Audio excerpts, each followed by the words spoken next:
तो फाइनली जम्मू कश्मीर में बन गई उमर सरकार। आखिर इसको उमर सरकार ही कहा जाएगा क्योंकि कांग्रेस ने मंत्री परिषद में आने का फैसला नहीं किया। उमर अब्दुल्ला ने चीफ मिनिस्टर के तौर पे ओथ ले ली और अपने साथ 5 मंत्री और कैबिनेट में शामिल किए। जो काउंसिल ऑफ मिनिस्टर्स ने शपथ ली उनमें नेशनल कॉन्फ्रेंस के 4 मंत्री और 1 इंडिपेंडेंट जम्मू जिले के छंब कॉन्स्टिट्यूंसी से कांग्रेस छोड़कर इंडिपेंडेंट लड़े सतीश शर्मा। इसके अलावा सबसे बड़ा जो मूव रहा एनसी का वो ये रहा कि जम्मू खित्ते को पूरी रिप्रेजेंटेशन 6 मिनिस्टर्स में से सीएम को इंक्लूड करें तो 3 कश्मीर से, 3 जम्मू से और जम्मू से नेशनल कॉन्फ्रेंस ने डिप्टी चीफ मिनिस्टर भी दिया सुरेंद्र चौधरी को, जिन्होंने बीजेपी के प्रदेश अध्यक्ष रविंदर रैना को हराया। तो कहीं ना कहीं राजौरी पुंछ से दोनों जिलों से 1-1 मंत्री, जम्मू जिले से 1 मंत्री और केवल अब चिनाब वैली को रिप्रेजेंटेशन बाकी रही जम्मू से। बाकी जम्मू को तकरीबन रिप्रेजेंटेशन मिल गई। इसके ऊपर आज खास चर्चा करते हैं कि ये कैबिनेट कैसी होगी और उमर अब्दुल्ला किस तरह से आगे बढ़ेंगे, और ये भी बात करेंगे कि आखिर कांग्रेस ने ये मूव क्यों किया और कांग्रेस क्यों मंत्री परिषद से बाहर रही। क्या ये कांग्रेस की कोई सोची समझी स्ट्रेटजी है या फिर आपसी समीकरण नहीं बन पाया इसलिए ऐसा हुआ। तो सबसे पहले 1-2 चीजें आपको बता दें। सबसे पहले तो उमर अब्दुल्ला 2.0 और जम्मू कश्मीर यूटी की पहली सरकार बनने के बाद काफ़ी एनर्जेटिक दिखे मंत्री। सबकी बाइट्स भी हमने आपको दिखाई कि हम काम करेंगे, एलजी साहब के साथ समीकरण बना के रखेंगे, केंद्र सरकार से भी होपफुल रहे। जैसे ही उमर अब्दुल्ला ने शपथ ली उसके बाद सबसे पहले उमर अब्दुल्ला का ट्वीट एक सामने आया जहां उन्होंने कहा कि वीआईपी कल्चर को मैं नो कहूंगा, और उसमें खास तौर पर कहा कि डीजीपी साहब को एक मैसेज दिया कि ग्रीन कॉरिडोर नहीं होना चाहिए, जहां भी उनका कैवलगेट जाए आम लोगों को दिक्कत ना हो, ट्रैफिक चलती रहे। दूसरी ओर प्रधानमंत्री नरेंद्र मोदी ने भी एक ट्वीट किया और ट्वीट करके उमर अब्दुल्ला को बधाई दी और कहा केंद्र सरकार उनके साथ है। तो हमारे साथ जुड़ रहे हैं कश्मीर से अहमद अली फयाज साहब, हमारे सीनियर कंसल्टिंग एडिटर हैं। दिल्ली से हमारे साथ विकास शेखर शर्मा हैं, द न्यूज रूम 24 आवाज के डायरेक्टर भी हैं, हमारी टीम से हैं। तो दोनों मेहमानों का भी स्वागत। और सबसे पहले फयाज साहब के पास श्रीनगर चलते हैं। फयाज साहब, जम्मू कश्मीर के लिए बड़ा दिन, 10 साल बाद सरकार बनी, शपथ ग्रहण श्रीनगर में हुआ, इसलिए श्रीनगर आज चर्चा में रहा सुबह से। कैसे देखते हैं अब उमर अब्दुल्ला की इस छोटी सी कैबिनेट को जिसमें एक डिप्टी चीफ मिनिस्टर भी बनाया गया? फयाज साहब, ये बात जहन में रखना जरूरी है कि इस वक्त ये स्टेट नहीं है। 2019 के बाद, जैसे कि हमारे नाजरीन और आपको अच्छी तरह से मालूम है कि अब ये यूनियन टेरिटरी है और उसमें एक कैद है कि इसमें 10% से ज़्यादा जो आपके एमएलए की स्ट्रेंथ है टोटल, जो इस वक्त 90 है, 10% से ज़्यादा मिनिस्टर नहीं ले सकते हैं। यानी कि आप 9 मिनिस्टर्स ले सकते हैं इंक्लूडिंग चीफ मिनिस्टर। इसका मतलब ये है कि चीफ मिनिस्टर अपने साथ 8 मिनिस्टर्स को ज़्यादा से ज़्यादा रख सकते हैं। आज उन्होंने 5 मिनिस्टर्स को अपने साथ हलफ दिलवाया वहां पे, जिसमें से सुरेंद्र चौधरी जो नेशनल कॉन्फ्रेंस के वहां पे कैंडिडेट थे जम्मू से, जो नौशहरा कॉन्स्टिट्यूंसी है जहां से उन्होंने बीजेपी के रियासती चीफ रविंदर रैना को हराया। तो ये सबके मतलब ये इसकी कयास थी और ये वो सही साबित निकली। तो बिल्कुल वो उनका यकीनी था कैबिनेट में जाना। उनको डिप्टी चीफ मिनिस्टर भी बनाया गया है। मैं इस पर आऊंगा कि इसकी क्या वजह है कि उनको डिप्टी चीफ मिनिस्टर क्यों बनाया गया। इसके अलावा उमर साहब ने जो उनके साथ मिले 5 जो इंडिपेंडेंट एमएलए, उनमें एक बहुत ही इंपॉर्टेंट इसलिए थे सतीश शर्मा, क्योंकि ये जो जम्मू डोगरा हार्टलैंड है, ये जो डिस्ट्रिक्ट्स है उधमपुर, जम्मू, सांबा, कठुआ, तो इस पूरे एक्सिस में इनके पास कोई एक भी नहीं था एमएलए। जब 2014 का इलेक्शन हुआ था उस वक्त तो 2 उनके जीते थे, नगरोटा से देवेंद्र सिंह राणा और केवल वर्मा जी वहां से बिश्ना से उस वक्त जीते थे। लेकिन इस बार कोई भी वहां से नहीं जीता, न कांग्रेस का जीता न नेशनल कॉन्फ्रेंस का जीता, तो इनका मुकम्मल कब्जा वहां पे था। अब ये वहां पे हुआ कि जो आजाद उम्मीदवार वहां पे थे मदन लाल शर्मा जी के बेटे सतीश शर्मा, जिन्होंने पहले दावा किया था कि मुझे वहां पे से टिकट दिया जाए, लेकिन कांग्रेस ने इसको अननेसेसरली ईगो का मसला बनाया और उन्होंने कहा कि नहीं, यहाँ से हमें ताराचंद जी को वहां पे लड़ाना है। हालांकि ताराचंद जी वहां से 96, 2002 और 2008 में वहां से जीते थे छम से, लेकिन इन्होंने इसको चैलेंज किया और उन्होंने भारी मार्जिन के साथ इनको हराया वहां पे। तो जाहिर है कि इनको नेशनल कॉन्फ्रेंस को एक मजबूरी थी, वहां से डोगरा हिंदू हार्टलैंड से एक कम से कम एक मिनिस्टर उनको चाहिए था वहां से, तो उनको मिल गया सतीश जी की सूरत में। तो वो रिप्रेजेंट करेंगे पूरे जो जम्मू है, ये जो मैंने डिस्ट्रिक्ट का नाम बता दिया, इस पूरे इंक्लूडिंग रियासी, जहां से 2 सीट्स बीजेपी को मिली है, ये इन सारे एरियाज को ये करेंगे रिप्रेजेंट। सतीश शर्मा हालांकि सबसे यंग है अभी और पहली बार जीत के आए हैं, और जो जावेद राणा है वो करेंगे जो पीर पंचाल का एरिया है, जो 8 वहां पे मतलब निशस्तें अलायंस से हासिल कर ली थी, और जो बाद में इनके साथ मिल गए वो लोग भी, मतलब इन सारे लोगों को हम अलायंस ही कहते हैं। इसमें सुरेंद्र चौधरी का यकीनी था, और इसमें जाहिर है कि उनको ज्यादा ही रिप्रेजेंटेशन मिल गई राजौरी और पुंछ डिस्ट्रिक्ट को, लेकिन इनका क्लेम भी इस वजह से था कि वहां पे इन्होंने बीजेपी को सिर्फ एक सीट, वो कालाकोट नरबनी की सीट दे दी थी, और बाकी सीट्स इन्होंने हासिल कर ली थी। और दूसरा ये कि जो जावेद राणा है ये गुजर कम्युनिटी के रिप्रेजेंटेटिव हैं। गुजर कम्युनिटी के 3 इस वक्त क्लेमेंट्स थे। मेहर अली जो नेशनल कॉन्फ्रेंस के एमपी और सीनियर लीडर मियां अल्ताफ के साहिबजादे हैं, जो कंगन से जीत के आए हैं, और इसके अलावा जावेद इकबाल चौधरी जो बुधल से जीत के आए हैं, और वहां पे एक इन्फ्लुएंशियल सियासी फैमिली से ताल्लुक रखते हैं, वो भी जीत के आए हैं। और इसके अलावा जावेद राणा जो इससे पहले 2008 में एमएलसी थे और 2014 में मेरे ख्याल से एमएलए जीते थे मेंढर से। तो इनका एक दावा था जो उन्होंने मान लिया है इनका, तो इनको शामिल किया गया है।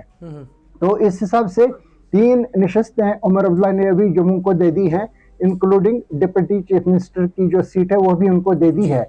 दूसरी साइड से जो कश्मीर की कॉन्स्टिट्यूंसी है, जहाँ पे इन्होंने जो 42 सीटें नेशनल कॉन्फ्रेंस ने हासिल कर ली हैं, इसमें से मेरे ख्याल से 35 सीट्स जो हैं वो उन्होंने वादी कश्मीर से हासिल कर ली हैं, और 35 में से उन्होंने सिर्फ 2 लोग ले लिए।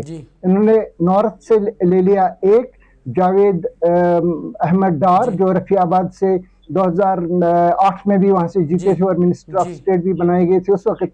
और इसके अलावा उन्होंने काफी मुकाबला किया है वहां पर, जो मिस्टर दिलावर मीर हैं जो बहुत सी पार्टीज के साथ रहे थे, जनता दल, पीडीपी, और फिर अपनी पार्टी के साथ, और इस वक्त अपनी पार्टी के एक इम्पोर्टेंट लीडर है, उनके बेटे वहां से लड़ रहे थे यावर दिलावर मीर, उनको उन्होंने जावेद डार ने वहां से हराया। तो इन्होंने वहां पे इसके क्लेमेंट्स नॉर्थ में कम से कम 7-8 लोग थे। मीर सैफुल्ला कम ये जो है मतलब ये जमशीद लोन, कैसर जमशीद लोन, लोलाब से मीर सैफुल्ला यहाँ से कुपवारा से, यहाँ से त्रेहगाम से, और इसके अलावा भी वहाँ पे कई लोग जैसे सज्जाद शफी उड़ी से, फारूक अहमद शाह गुलमर्ग से जो जीत के आए थे, जावेद हसन बेग जो बारामूला से जीत के आए, और ये जो जावेद अहमद डार जो इसका हमने पहले भी जिक्र किया था अपने प्रोग्राम्स में, ये सारे लोग क्लेमेंट्स थे वहां पे, लेकिन इन्होंने वहां पे चुन लिया है एक आदमी को जो जावेद डार हैं, जिनकी एक अच्छी क्लीन इमेज है। तो ये पूरे नॉर्थ कश्मीर से अभी तक उन्होंने एक को ही ले लिया है। इसी तरह से उन्होंने साउथ से भी, पूरे साउथ से सिर्फ एक को लिया है, वो है सकीना यूसुफ। वहां से भी बहुत सारे कैंडिडेट्स मतलब कंटेंडर्स थे, जैसे कि ये जो है हसनैन मसूदी साहब, जैसे कि मतलब, और कांग्रेस का मैं जिक्र नहीं कर रहा हूँ कि गुलाम अहमद मीर वगैरह, उसका मैं जिक्र अलग से करूंगा। नेशनल कॉन्फ्रेंस के कई क्लेमेंट्स वहां से भी थे जिनका दावा था कि हमें लेना चाहिए, लेकिन उन्होंने सकीना यूसुफ को लिया। सकीना यूसुफ ने आप इस कैबिनेट को कैसे देखते हैं? आपने एक एक करके सभी मिनिस्टर के बारे में तो डिटेल में बताया कि उनका इंपॉर्टेंट कैसे रहा आना, आप इसको देखते कैसे हैं इस कैबिनेट को? फिर उसके बाद में विकास जी के पास भी चलूंगा। इन वन वर्ड, ये एक बैलेंस्ड कैबिनेट है। मतलब सबसे ज्यादा तशवीश इस चीज का था कि जम्मू के लोगों को ये लगेगा, क्योंकि वहां पे अगर आपको याद होगा अभी कुछ देर पहले तक वहां पे ये बातें चल रही थी, अभी आपको राम माधव का बयान भी याद होगा कि जो अभी 1 हफ्ता पहले तक बता रहे थे कि हमें इस वक्त जम्मू सेंट्रिक गवर्नमेंट बनानी है। वो जो उनकी स्टोरी भी आई, जो उन्होंने एक नेशनल चैनल को इंटरव्यू दे दिया। इसके जवाब में जो उमर अब्दुल्ला का एक स्टेट्समैनशिप है कि उन्होंने यहाँ पे इसके जवाब में ये नहीं कहा कि अब हमें मैंडेट यहाँ से मिला है कश्मीर से, अब हम कश्मीर सेंट्रिक स्टेट बनाएंगे, उन्होंने वो नहीं कहा। इन्होंने जम्मू को मुनासिब, उन्होंने कहा कि जम्मू के एमएलए, बीजेपी के एमएलए की भी उतनी ही सरकार है जितनी नेशनल कॉन्फ्रेंस के एमएलए की सरकार है। उन्होंने कहा कि ये इसमें हमें कोई खलीज नहीं पैदा करनी है और इनको हमें सेंस ऑफ ओनरशिप देना है। और इस सेंस ऑफ ओनरशिप देने के सिलसिले में उन्होंने एक बहुत ही जरूरतमंदाना कदम उठाया है कि 3 कैबिनेट नशिस्तें इंक्लूडिंग डिप्टी चीफ मिनिस्टर की सीट, जो किसी का अंदाजा नहीं था, उन्होंने मतलब जम्मू और कश्मीर को बैलेंस किया है। विकास जी के पास चलते हैं दिल्ली और देखते हैं दिल्ली जम्मू कश्मीर के इस बैलेंस को कैसे देखती है। विकास जी, जम्मू से डोगरा सीएम, ये प्रचार बीजेपी ने किया था, 29 एमएलए तो उनके जीते, मगर नेशनल कॉन्फ्रेंस ने एक सरप्राइज देते हुए डिप्टी चीफ मिनिस्टर दे दिया है जम्मू से, और हम उनको डोगरा ही कहेंगे। बेशक वो जाट बरादरी से आते हैं, नौशहरा से हैं, मगर डोगरी अच्छी खासी बोलते हैं, डोगरा परिवार से हैं। तो एक डिप्टी चीफ मिनिस्टर भी जम्मू से और डोगरा बेल्ट से एक कैबिनेट मिनिस्टर सतीश शर्मा, कैसे देखते हैं आप इस समीकरण को? देखिए दीपक, ये बहुत अच्छा और बहुत बड़ा स्टेप है, लेकिन फयाज साहब ने कहा और आपने भी कहा कि स्टेट्समैन वाली वो। दीपक, ये चेस की बिसात बिछी है जी। कल अभी सब जगह डिस्कशन हो रही थी कैसे देवेंद्र राणा को चुन सकती है बीजेपी, लीडर ऑफ अपोजिशन जो उमर अब्दुल्ला के बहुत ही घनिष्ठ और बहुत क्लोज रहेंगे। तो पॉलिटिक्स में राजनीति कहने को होती है, रणनीति उसका बहुत ही इंटेग्रल पार्ट होती है दीपक। और सुरेंद्र चौधरी को डिप्टी सीएम बनाना एक मास्टर स्ट्रोक है। अब ये मैं नहीं कहना चाहूँगा कि उनका कद था कि नहीं था, स्ट्रेटेजिक कंस्टिट्यूएंसी थी, Naushera, Ravinder Raina BJP party president है ना, वो श्रीनगर घूमे, सब जगह घूमे, और जम्मू को रिप्रेजेंटेशन देनी थी और उन्होंने उनको दी। दूसरी मास्टर स्ट्रोक उन्होंने सतीश शर्मा को बनाकर खेली। फयाज साहब ने ठीक कहा, जम्मू प्रोविंस से आते हैं। मदन लाल शर्मा जी बहुत बड़े कद्दावर लीडर थे कांग्रेस के, लेकिन वो डोगराओं के भी बहुत बड़े लीडर थे। उनके बेटे को, जो कि अभी तक अपनी ईमानदारी और जुझारूपन के लिए जाना जाता है, उनको एक पोर्टफोलियो देकर मिनिस्ट्री में लेकर शायद कहीं ना कहीं बीजेपी को बैकफुट पे लिया है। जो जम्मू सेंट्रिक सरकार बनाने की बात हो रही थी, अब ये 2 लोग जम्मू से आते हैं, तो अब जब श्रीनगर से स्टेटहुड की बात उठेगी तो जम्मू से ये 2 इंपॉर्टेंट, एक मिनिस्टर और एक डिप्टी सीएम जब स्टेटहुड की बात करेगा तो कहीं ना कहीं बीजेपी को बैलेंस बनाते हुए सबकी बात सुननी पड़ेगी। दूसरी बात ये विकास जी, एक छोटा सा दूसरी बात ये कि जम्मू को रिप्रेजेंटेशन देना देखो मजबूरी है। उमर अब्दुल्ला समझते हैं कि अभी अगर सरकार को चलाना है तो gone are the days of old politics, alliance बनाओ, नेगोशिएट करो, गठजोड़ करो, लेकिन अब सबको साथ लेकर कदम ताल करते हुए, मतलब कदम से कदम मिलाकर आगे बढ़ना होगा। काफ़ी लंबी लड़ाई है, काफ़ी बड़ी लड़ाई है, सिर्फ स्टेटहुड ही नहीं लेना है, डेवलपमेंट करके डिलीवर करना होगा। अगर आपको 3 या 5 साल के बाद रेलेवेंट है, आज जीत को सेलिब्रेट करने से उमर अब्दुल्ला यंग है, वो समझते हैं कम से कम 15-20 साल वो रूल कर सकते हैं, तो इसलिए वो हर स्टेप अब सोच कर चल रहे हैं। क्योंकि अभी देखिए, जो श्रीनगर से आपने डिस्कस किया, जो मंत्री लिए काफ़ी सीनियर लोग थे जिन्होंने उनके फादर के साथ और पहले उनकी कैबिनेट में काम किया था, अभी तक उन्होंने कोई उस पर डिसीजन नहीं लिया। और एक छोटा सा मिनिस्ट्रियल ग्रुप, और खैर है भी अभी 3 ही और बना सकते हैं, 20-25 की तादाद नहीं हो सकती, लेकिन उन्होंने फिर भी बहुत अच्छा डिसीजन लेकर एक अच्छी कैबिनेट सामने लाई है जिसमें। विकास जी, एक छोटा सा सवाल लूंगा, आपको लगता है कि उमर अब्दुल्ला ने एक तीर से 2 निशाने भी किए? एक तरफ तो उन्होंने बीजेपी के जख्मों पर नमक छिड़कते हुए एक स्ट्रेटजी ली कि बीजेपी प्रेसिडेंट को हराने वाले अपने कैंडिडेट को डिप्टी चीफ मिनिस्टर बनाया, यानी कि जम्मू का एक तरह से इंचार्ज बना दिया। दूसरी तरफ उन्होंने अपनी ही सहयोगी पार्टी कांग्रेस के बागी उम्मीदवार को भी मंत्री बनाया। तो कहीं उन्होंने स्ट्रेटेजिक मूव तो नहीं चला दोनों को लेकर? जब टेबल पे 2 अच्छे खिलाड़ी, 2 अच्छे अपोनेंट चेस खेल रहे होते हैं, तो सारे डार्ट्स उनको पता होते हैं, कौन कहाँ है, क्या है, सब देख रहे होते हैं। वो बन रहे होते हैं कि मुझे नहीं मालूम, मैं नहीं वॉच कर रहा, but these are strategic moves.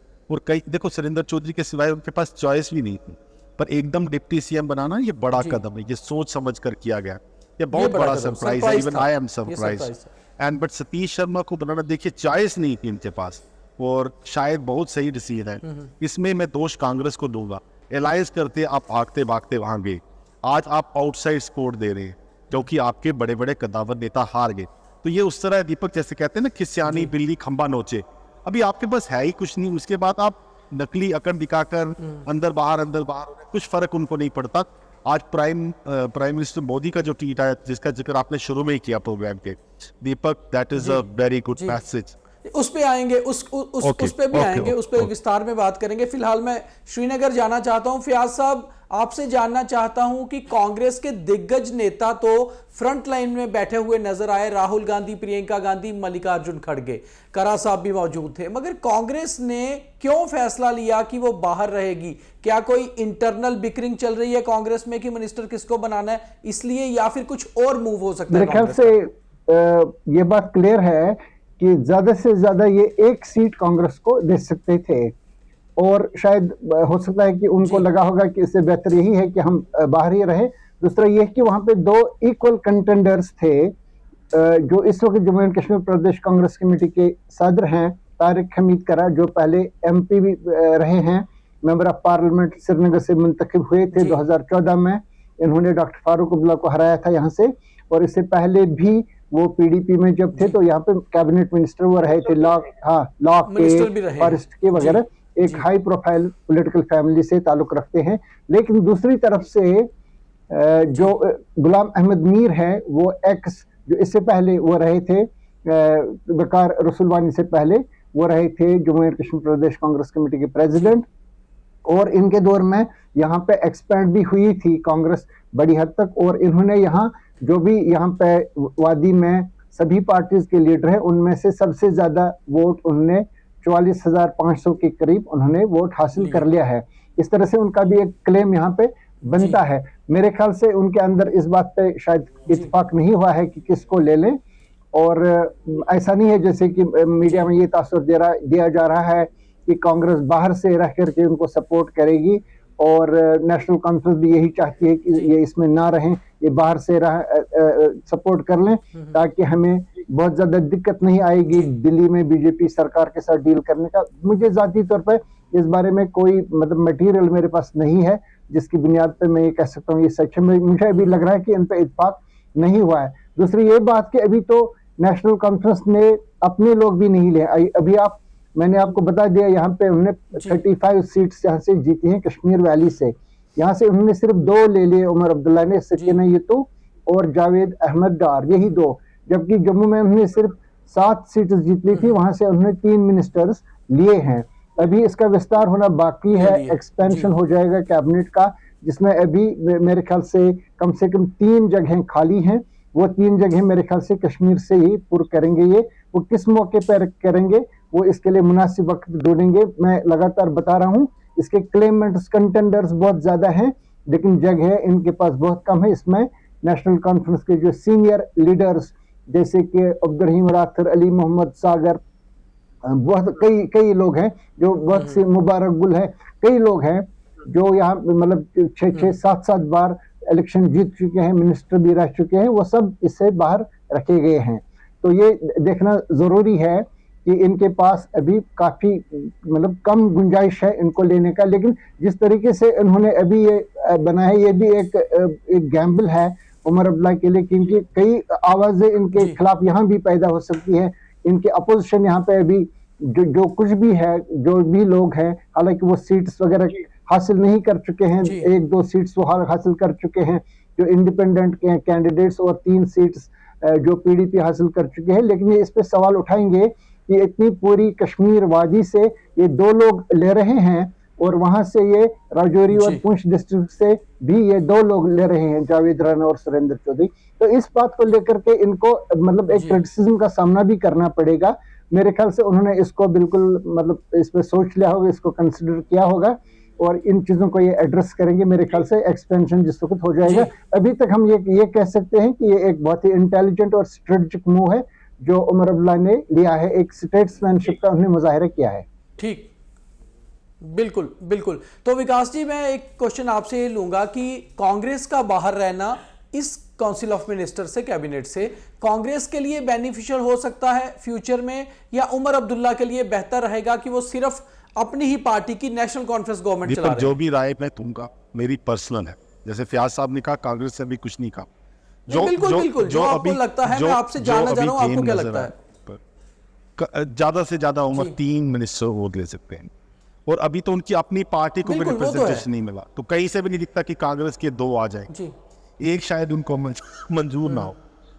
नहीं, मेरा सवाल थोड़ा सा अलग है कि ये कांग्रेस के लिए बेहतर रहेगा बाहर रहना या उमर अब्दुल्ला के लिए? कांग्रेस उनके या बाहर रहे, this is beneficial for Omar in the long run, because he will not have to take advice of Congress walking every step, and centre से भी उसको नेगोशिएट करने में ये कहीं ना कहीं आसान रहेगा, क्योंकि उमर किसी ना किसी तरह से, उनके फादर किसी ना किसी तरह से बीजेपी के और अदर नेशनल पार्टीज के पहले भी एलाई रही, तो एक कॉरिडोर खुल जाता है, ज्यादा आसान हो जाता है नेगोशिएट करना।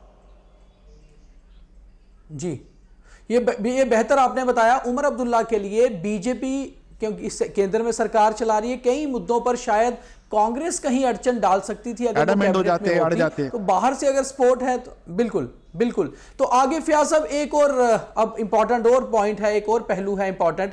अब आते हैं प्रधानमंत्री जी के ट्वीट पे। जिस तरह से प्राइम मिनिस्टर का ट्वीट आया कि केंद्र सरकार उमर अब्दुल्ला के साथ है, जहां भी जरूरत होगी, बेस्ट विशेस तो उन्होंने दी, साथ ही साथ ये भी कहा कि हम बिल्कुल सपोर्ट कर रहे हैं। आपको लगता है कि केंद्र सरकार पूरी तरह से समर्थन देगी उमर अब्दुल्ला को सरकार चलाने के लिए, और स्टेटहुड आने के भी रास्ते जल्दी ही खुलेंगे, लगता है आपको फयाज साहब?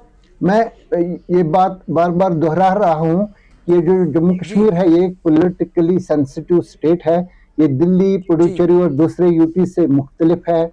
मैं ये बात बता रहा हूँ कि ये जो यहाँ की डिमांड है रेस्टोरेशन ऑफ स्टेटहुड की बात जो है, इस पे बीजेपी गवर्नमेंट का रवैया जो है वो पॉजिटिव है, वो नेगेटिव नहीं है। फ्लोर ऑफ द पार्लियामेंट पे उन्होंने, अमित शाह जी ने खुद बताया, होम मिनिस्टर ने, कि हम इसको वापस कर लेंगे स्टेटहुड को। प्राइम मिनिस्टर ने भी कहा है, इन्होंने हालांकि ये कहा था कि जिस वक्त मुनासिब हालात होंगे तो इससे बेहतर हालात क्या यहाँ पे हो सकते हैं। मैं समझता हूँ कि ये रिकॉन्सिलिएशन का एक पहला कदम है जो प्राइम मिनिस्टर नरेंद्र मोदी जी ने आज जो ट्वीट किया है, उन्होंने ये दिखाया है हम कोई कन्फ्रंटेशन नहीं रखना चाहते हैं, और पर्टिकुलरली इस जम्मू कश्मीर जैसी रियासत में जहाँ पे कई लोग हालात का नाजायज फायदा और गैर यकीनी सियासी सूरत हाल का नाजायज फायदा लेकर के यहाँ पे कशीदा सूरत हाल पैदा कर सकते हैं। इसमें इस वक्त मुझे लग रहा है कि जो सेपरेटिस्ट हैं, मिलिटेंट्स हैं, वो तो कंप्लीटली स्पेंट फोर्स है, मेरे ख्याल से उनके हाथ में अभी कुछ नहीं है। लेकिन जो लोग सिस्टम के अंदर हैं, जो लोग यहाँ अंदर रह करके सरकार के अंदर शामिल होकर के अपनी सियासत यहाँ पे चलाना चाहते हैं, उनमें बिल्कुल ये न्यूसेंस वैल्यू है, ये पोटेंशियल मौजूद है कि वो इन चीजों को लेकर के यहाँ पे एक टर्बुलेंट एटमॉस्फेयर कायम कर सकते हैं।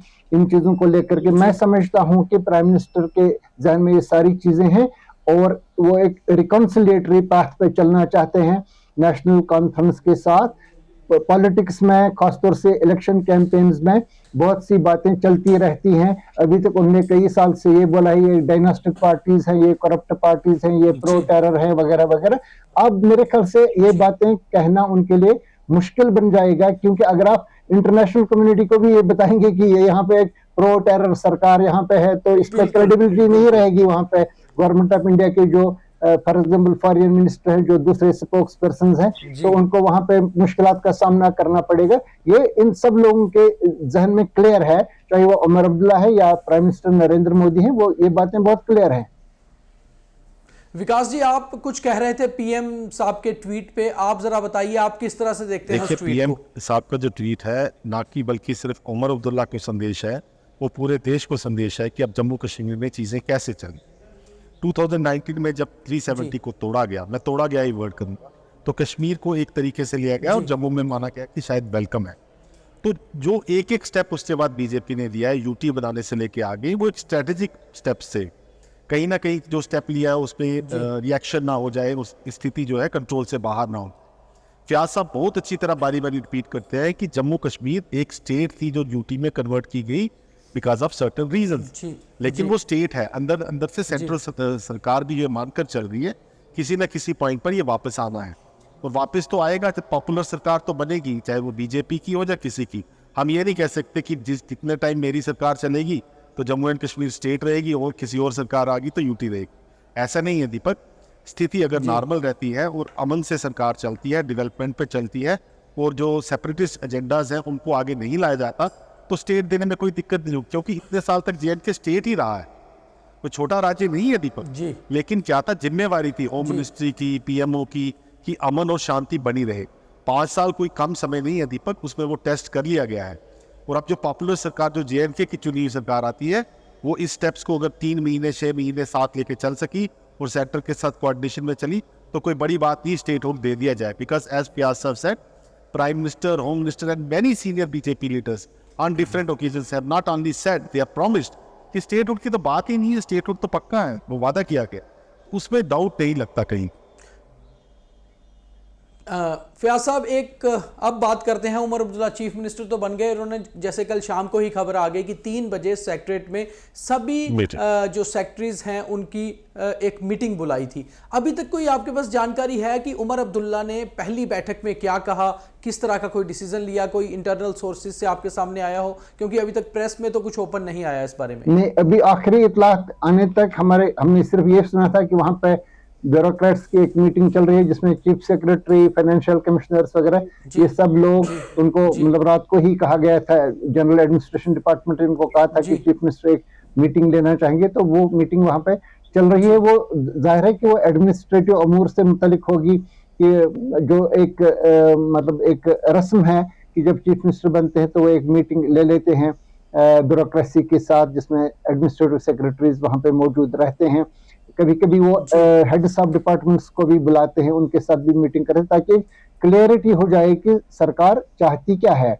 लेकिन कल सरकार का एजेंडा क्या है? मेरे ख्याल से कल सेक्रेटेरिएट में ही इनकी पहली काबीना की कैबिनेट की मीटिंग वहां पे होगी, जिसका बाकायदा तौर पे एजेंडा होगा, और बहुत ज्यादा नहीं होगा इसमें कल, लेकिन इसमें कुछ न कुछ एजेंडा वहां पे होगा। अभी आप देख रहे हैं कि ये किस रविश पे चल रहे हैं। पहला ही ट्वीट उन्होंने ये किया है कि जो यहाँ पे वीवीआईपी कल्चर यहाँ पे राइज था, जहाँ पे लेफ्टिनेंट गवर्नर निकलते थे या कोई दूसरे लोग निकलते थे तो सड़कों पे लोगों को रोका जाता था 10-15 मिनट। इसको लेकर के काफी तनकीद हो रही थी रियासती सरकार की और मरकजी सरकार की भी। तो उमर अब्दुल्ला को इस बात का एहसास है कि लोगों को इस बारे में रिलीफ देना चाहिए। उन्होंने कहा है कि कोई ग्रीन कॉरिडोर नहीं देना है, जहां जहां से मैं चलूंगा अगर ट्रैफिक का कोई वहां पे होगा हम वहां पे ठहरेंगे, कोई मतलब स्पेशल ट्रीटमेंट नहीं देना है। मेरे ख्याल से ये सिग्नल है दूसरे लोगों के लिए। और अभी तक ये नहीं कह सकते हैं कि क्या गवर्नर और दूसरे लोग भी यही बताएंगे मतलब हुकाम को कि ऐसा ही करना चाहिए हमारे बारे में भी, लेकिन एक आइडिया मिल रहा है कि किस किस्म की सरकार ये चलाना चाहती है, लोगों को रिलीफ देना चाहते हैं। लोगों का एक बड़ा मुतालबा है, ये जो हाईवे है जम्मू श्रीनगर हाईवे, इस पर आम लोगों को रोका जाता है आधे 1-1 घंटे तक। वहां पे आम लोगों को चाहे वो कितने भी इंपॉर्टेंट लोग हों, वो डिप्टी कमिश्नर्स रहे हों, secretary, head of department retire हुए, जज रहे हों, हाई कोर्ट के जज, सब लोगों को वहां पे रोका जाता है जब तक वहां पे सिक्योरिटी फोर्सेस की कॉन्वॉय वहां से ना चले।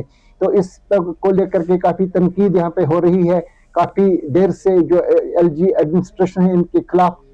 लेकिन बार बार यही बताया जा रहा था ये सिक्योरिटी के इंटरेस्ट में है, हालांकि पहले कभी नहीं था। 2019 में जो टेररिस्ट अटैक हुआ था जिसमें 40 CRPF के सोल्जर्स मारे गए थे, उसके बाद ये कई रेस्ट्रिक्शंस यहाँ पे आ गई थी। लेकिन जहां तक हमारा इस बारे में ऑब्जर्वेशन है वो ये है कि अननेसेसरली भी कई जगहों पे रोका जाता था, और जो कश्मीर से जो फ्रूट की ट्रक्स जाती थी, हजारों में जाती हैं, अब इसका सीजन भी शुरू हो चुका है, इनको भी काफी नुकसान का सामना करना पड़ता था। इनको 3-4 दिन लगते थे जम्मू तक पहुंचने में, तो इनका बहुत मतलब करोड़ों रुपए का इनका नुकसान होता था। मुझे लग रहा है कि इसकी भी डायरेक्शन जाएंगी कि इनको यहाँ से निकलेंगे तो जम्मू पहुंचने तक इनको कोई नहीं रुकना चाहिए किसी जगह पे। ये एक अवामी एजेंडे का पार्ट हो सकता है। बिल्कुल सही कह रहे हैं विकास जी। मुझे ये बताइए कि आपको क्या लगता है इनिशियली किन एजेंडास पर उमर अब्दुल्ला काम करेंगे? तो देखिए, development, peace and the restoration of confidence between Jammu and Kashmir, वो इस गैप को ब्रिज करने में बहुत बड़ा काम करने में दीपक। ये साफ नजर आ रहा है उनके बनने से और ओथ लेने के बीच में भी 4-5 दिन में कई बयान उन्होंने ऐसे दिए। वो समझते हैं कि जम्मू और कश्मीर 2 डिफरेंट डायरेक्शन में अगर 2 टांगे चलेगी तो शरीर कट जाएगा। उनको ये 2019 के बाद भी समझ आ गया कि 2 रीजन जो है एक ही स्टेट के, वो 2 अलग राग नहीं अलाप सकते। तो शायद इस पे वो काम करेंगे, और जब इस पे वो काम करेंगे डेवलपमेंट और बाकी चीज़ें खुद ही होती चली जाएंगी, क्योंकि सेंटर भी उनके साथ रहेगा। जम्मू का भी जब साथ मिलेगा तो आवाज़ बुलंद हो। उमर अब्दुल्ला इस बारी अगर अपनी कथनी और करनी में फ़र्क नहीं रखेंगे तो मुझे लगता है इंडिपेंडेंस के बाद शायद वो सबसे सफल सीएम बन सकते हैं। ये मेरा कहना है। मैं उनमें सब इंग्रेडिएंट्स देख रहा हूँ जो एक अच्छी रेसिपी में होनी चाहिए। अब फाइनल जो डिश प्रेजेंट होती है वो कैसी होती है दीपक, ये तो उमर अब्दुल्ला पर ही निर्भर करे। चलिए ये देखना होगा। फयाज साहब, एक आखिर में बड़ा ब्रीफ सा आपसे एक जवाब चाहूँगा। पोर्टफोलियोज बहुत ज़्यादा हैं, कैबिनेट बहुत छोटी है, कब तक पोर्टफोलियोज अलॉट हो जाएंगे और क्या लगता है कहाँ कहाँ कौन कौन सा पोर्टफोलियो जा सकता है? मेरा अंदाजा है कि आज शाम तक ही या कल सुबह तक, क्योंकि कल वहां पे कैबिनेट की मीटिंग भी होगी। मिनिस्टर्स को पता होना चाहिए हमें कौन सा विभाग हमारे पास है। तो मुझे लग रहा है कि आज शाम तक, देर शाम तक मेरे ख्याल से इस बारे में एक नोटिफिकेशन आएगा जिसमें बताया जाएगा कि इस मिनिस्टर के पास क्या पोर्टफोलियोज हैं। ज्यादातर पोर्टफोलियोज हैं वो चीफ मिनिस्टर के पास रहेंगे। तकरीबन ये 47 डिपार्टमेंट्स यहाँ पे होते हैं जो जम्मू कश्मीर रियासत में या यूनियन टेरिटरी में। तो इसमें से बहुत सारे डिपार्टमेंट्स जो हैं जो चीफ मिनिस्टर के पास ही रहेंगे। तो तकरीबन दो या तीन डिपार्टमेंट्स जो मिनिस्टर्स हैं इनके पास ही रहेंगे, ये हमारा अंदाजा है। जी बहुत धन्यवाद हमारे साथ जुड़ने के लिए फयाज साहब और विकास जी। और मुझे लगता है कि Omar Abdullah right from the first ball जो है खेलना शुरू कर चुके हैं और अब देखना है किस स्पीड से आगे खेलेंगे, क्योंकि बहुत सारी अपेक्षाएं, बहुत सारी आशाएं जम्मू और कश्मीर दोनों रीजन्स की इस सरकार के साथ जुड़ी हुई हैं, जम्मू कश्मीर के फ्यूचर के लिए और न्यू जम्मू कश्मीर की क्रिएशन के लिए। बहुत धन्यवाद।